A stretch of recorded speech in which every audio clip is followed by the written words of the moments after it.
Olá, alegria de estar aqui com você e hoje de receber Josi Mansur. Bem-vinda, Josi. Obrigada. Josi trouxe algo para falar conosco hoje aqui, nesse momento tão especial do ano, né? Da vida da nossa cidade, do nosso país, do nosso planeta. O que você trouxe para conversar conosco hoje, Josi? Bom, Fernando, eu trouxe algumas questões para refletir sobre a ideia do absoluto. Absoluto. E de onde você trouxe essa ideia? Essa ideia vem do grande sistema teosófico, né? Especificamente tratado dentro da doutrina secreta. De Helena Blavatsky. De Helena Blavatsky, e onde esse conceito envolve um dos principais aspectos de cosmogênese, né? E ela coloca que... Cosmogênese é o volume 1 da doutrina secreta. Isso, né? Que é a origem, né, de todo o universo. Sim, né? Sim. Então, quando a gente fala em cosmogênese, a gente está estudando o conhecimento que explica a origem de todo o universo. Sim. E de todas as coisas que existem no universo.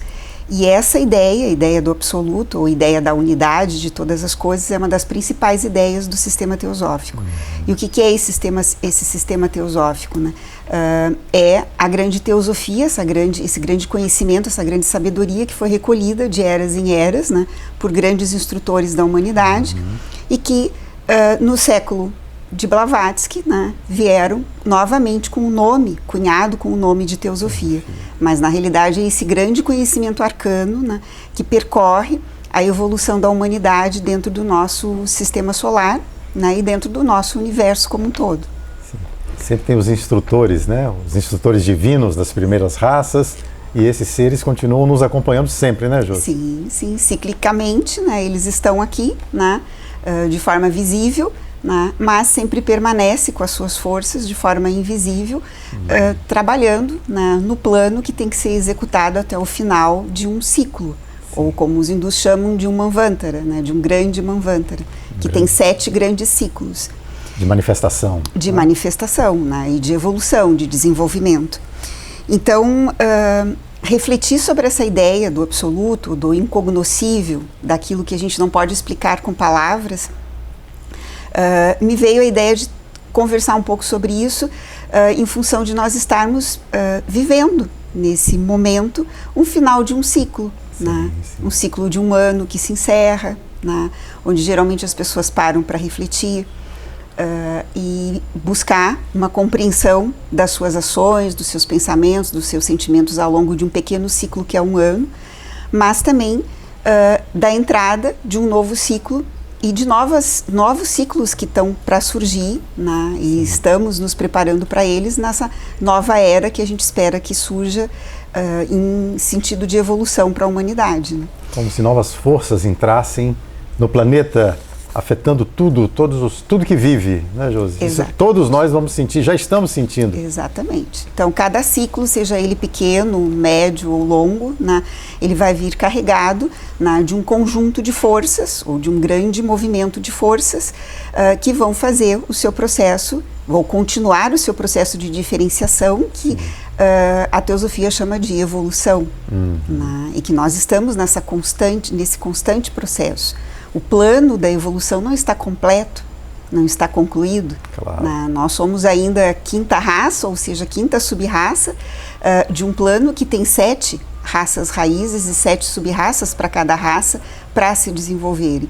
Então, nós estamos na metade de um ciclo denso de desenvolvimento da humanidade por um impulso evolucionário que vai ser a próxima sub-raça e as outras, e 2 raças raízes que ainda precisam ser emanadas, né, estruturadas. Sim.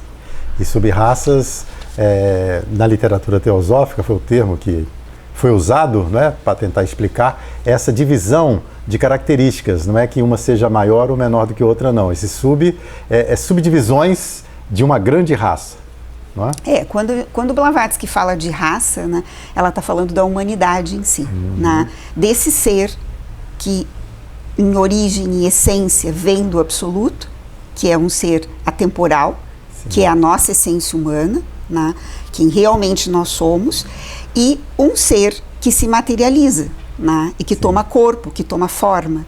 E esse ser que se materializa, que toma corpo, que toma forma, ele tem um período de desenvolvimento, até ele atingir um ápice de desenvolvimento em todos os seus sentidos, em todos os seus corpos, em todas as suas faculdades internas que precisam ser desenvolvidas. Então, isso que Blavatsky chama, ou cunhou com esse termo chamado raça, mas na realidade nós estamos falando da evolução da humanidade, que é una.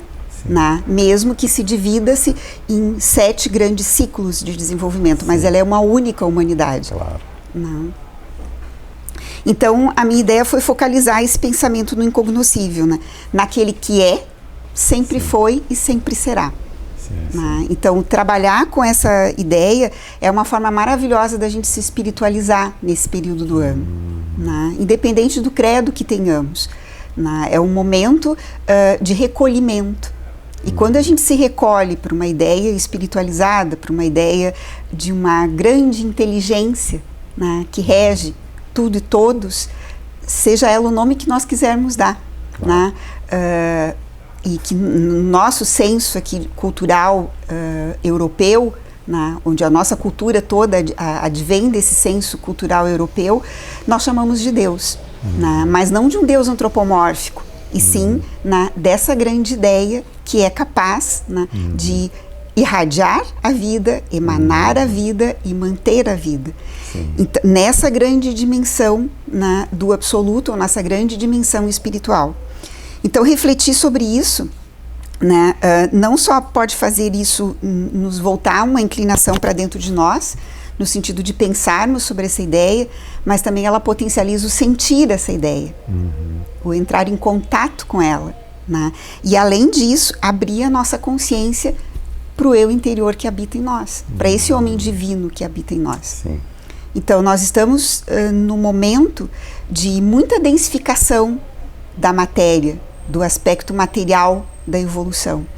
E às vezes a nossa alma se esquece de que ela habita apenas nessa matéria, mas ela não é essa matéria.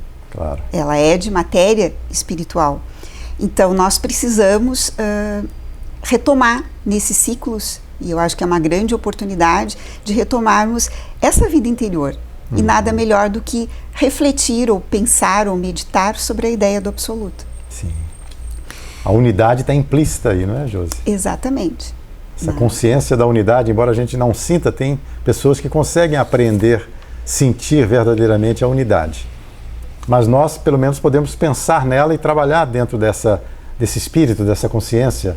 Exatamente. A unidade de todas as coisas, se nós não compreendermos que nós fazemos parte desta unidade e que somos essa unidade em essência, independente das nossas características, é muito limitador pensar a existência do humano aqui. É verdade. Então nós precisamos ampliar essa verdade, e ampliar essa consciência.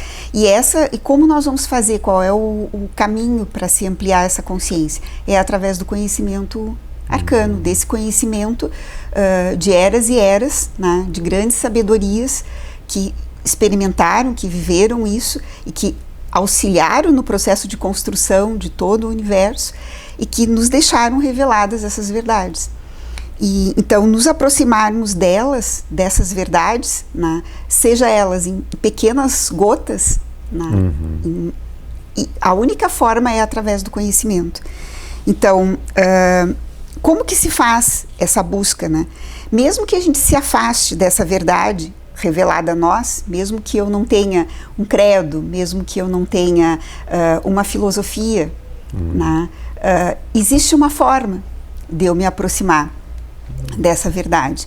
Basta eu olhar para a natureza, olhar no entorno. Eu vou ver que existe algo além de mim, ou além das pequenas coisas que eu julgo serem minhas, Então eu vou ver que existe algo além do meu eu pessoal. E isso nos conecta com essa grande força, Então, a outra forma é se nos focarmos para essa ideia da unidade, ou essa ideia do absoluto, ela nos revela uma impressão maior de nós mesmos. E ao mesmo tempo, se nós nos concentrarmos nesse pensamento, ela nos revela mais ainda. E isso nós vamos fazer como? Através da meditação. Então, esse é um momento de introspecção, é um momento de meditação, é um momento onde nós temos que voltar a nossa consciência para nós mesmos. E como isso pode ser feito a cada dia? Essa prática meditativa, você tem alguma sugestão bem simples assim, principalmente para quem está começando, né? A prática meditativa, ela tem uma coisa muito simples, né? É um hábito de aquietar-se. Né? Seja ele aquietar-se fisicamente, seja ele aquietar-se sua própria respiração, seu próprio batimento cardíaco, como aquietar os seus pensamentos.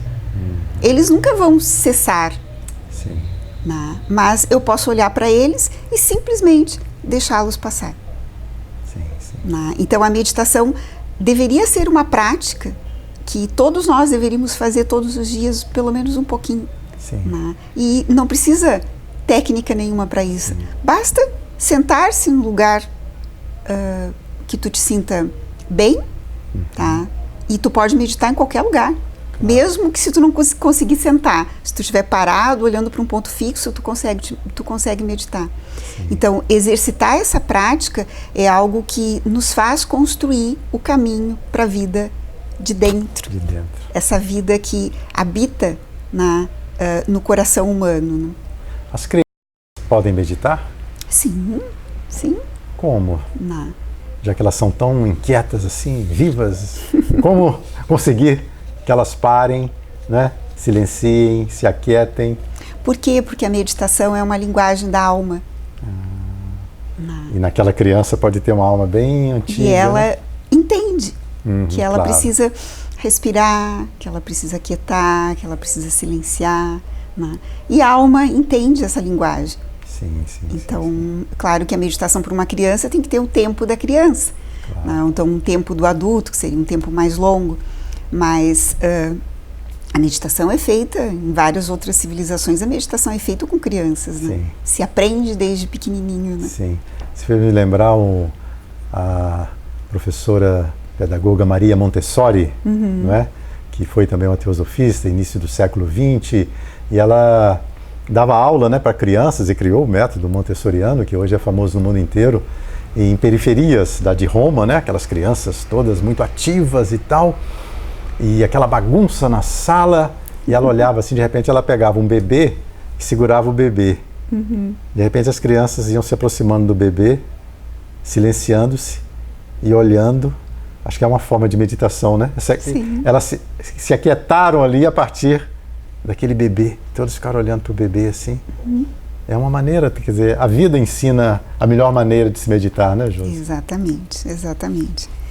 Então, essa ideia, né, que a gente trabalha essa ideia do absoluto dentro do sistema teosófico, a unidade de todas as coisas, né, ela reforça essa busca, né, do autoconhecimento. Sim. E que é fundamental. Nós só podemos buscar o autoconhecimento quando a gente entende, né, que isso começa dentro da gente.